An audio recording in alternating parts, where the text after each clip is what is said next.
which is, I'm very grateful for this time to go deep and explore my feminine power. Thank you. You're welcome.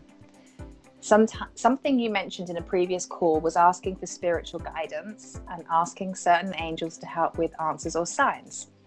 I'm interested to know more, as I've not really looked at this in any depth. This might sound funny, but I'm concerned that my ex's nan is angry with me still. The breakdown of my marriage for her grandson. I guess my question is, are there dark forces as well as good forces that work against or for you? It's a really interesting question, and it's interesting to me as well because it reminds me of when I first started working with a transformational coach like 12 years ago, and she was very spiritual, and we had some just remarkable experiences working together, including my mum, who had obviously passed on, made a few appearances in our coaching sessions, and it was really pretty amazing.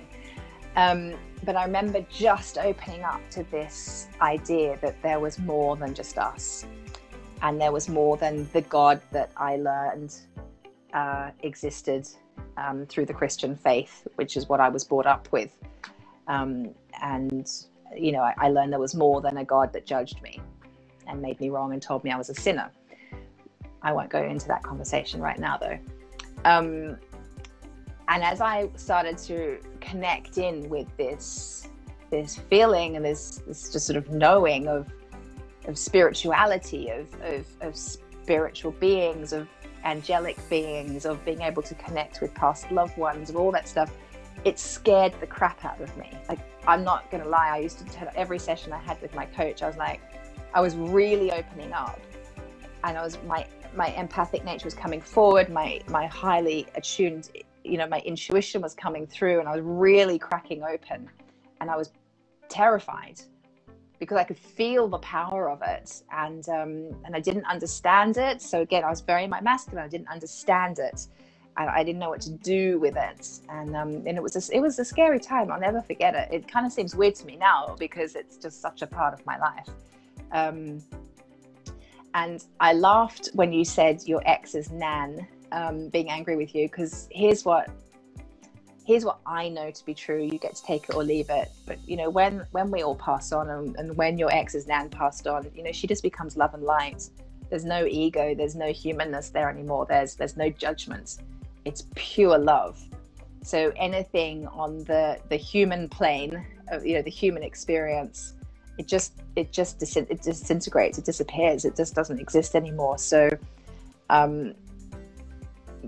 if she's passed on in a healthy way, then it's all good.